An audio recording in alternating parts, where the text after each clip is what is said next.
In this video, I'll showcase 10 mods that expand and enhance the gameplay of Mount Blade II Bannerlord. These mods serve as a small addition to the mod pack I've previously put together, which I shared in an earlier video. You can find the link in the description. In total, there are over 50 mods that work perfectly together. Also, if you like it, you can download the entire pack for a symbolic fee. Everything is in the description. Let's get started. We'll begin with the simplest one, no clan size pregnancy limit. This mod removes the limit on the number of family members, both in the literal and figurative sense. And the next mod complements the previous one.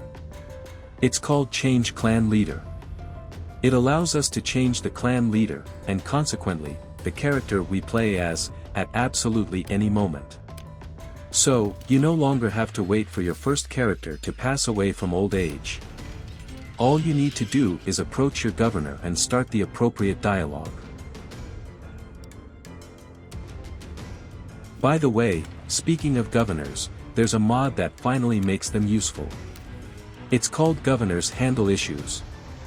With it, your governors or mayors, whichever you prefer, start handling all those minor quests from NPCs within the city's controlled territory. I offer you my loyalty. This improves your relations with these NPCs, which expands your options for recruiting soldiers in settlements, adds money, and generally provides all the typical quest rewards. Soldiers from the garrison take on the quests and get them done. If the governor has enough skills, they thrive. The mod has detailed settings, so you can customize everything to your liking. Other companions who command their own war parties received a significantly upgraded party AI controls mod compared to the previous version. Veterans remember that before, you had to assign each companion's task through dialogue. Now, the author has created a convenient menu, earning a place in heaven for it. Basically, you press Ctrl+P and enter the party menu.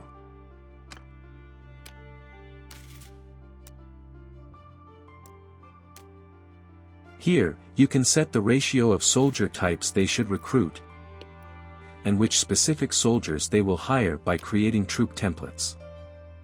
For example, if you add knights, the companion will start recruiting from the appropriate nation and train them into those knights, and no one else. You can change and create as many templates as you want at any time. You can give specific commands like, go besiege this town, or, patrol around here. You can even forbid a companion from joining an army or participating in sieges. Essentially, you have full control. And now, 2 cherries on top. First, it allows you to copy templates and orders to all companions at once, or separately, and even to potential companions who don't have a party yet but can be assigned one. And the second cherry, as a monarch, you can control the parties of the entire kingdom, not just your clan.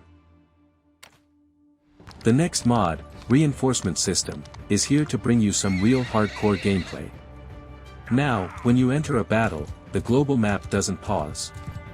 This means that while you're busy fighting one party, other nearby parties can see their allies being attacked and move in to help. After some time, they will join the fight as reinforcements. In this battle, you'll truly experience the consequences of careless actions. I started this battle solo against 500 men, and now there are over 900. But don't be scared, this mod works both ways. So reinforcements can come to your aid as well. However, if you have bad relations with someone, they might abandon you, even if their party could easily defeat the enemy. Realism, basically. The potential reinforcements are calculated based on a limited zone, meaning an army from the other side of the map won't suddenly show up.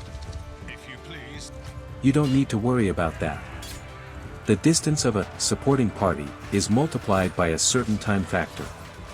So the farther the party is from the battle, the later it will join. The maximum delay I've personally noticed is around 15 minutes.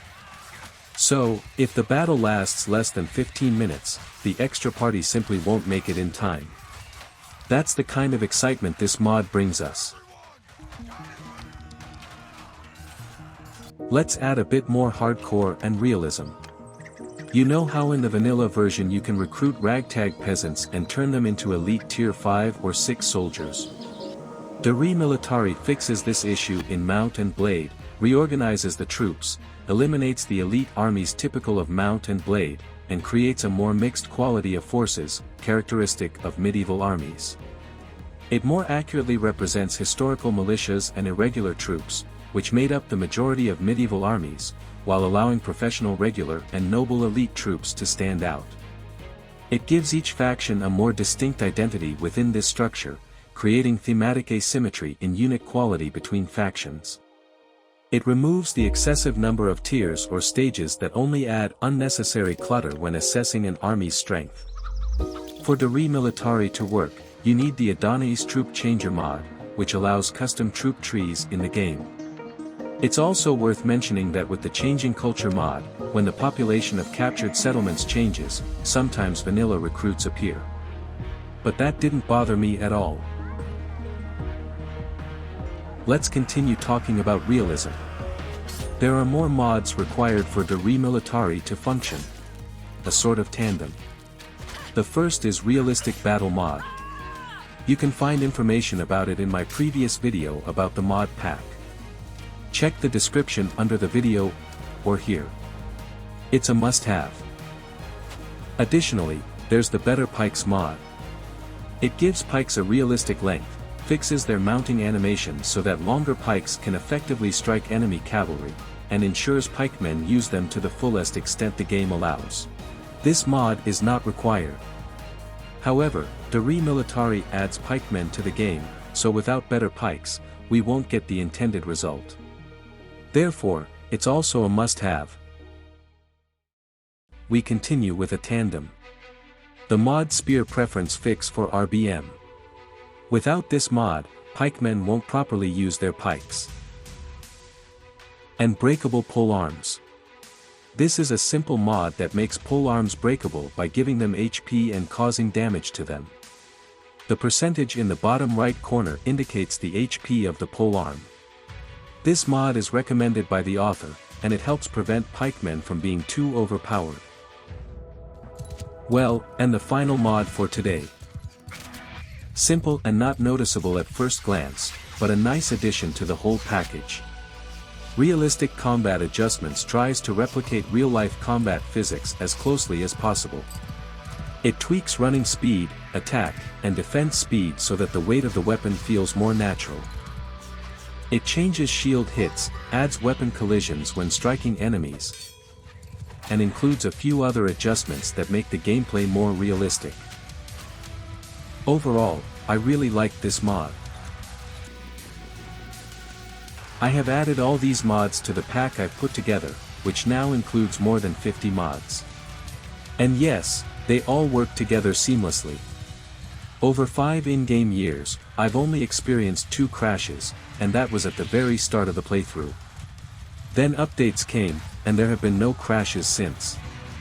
I carefully select and test mods for compatibility, so my collection is made for people who don't want to bother with all the technical details.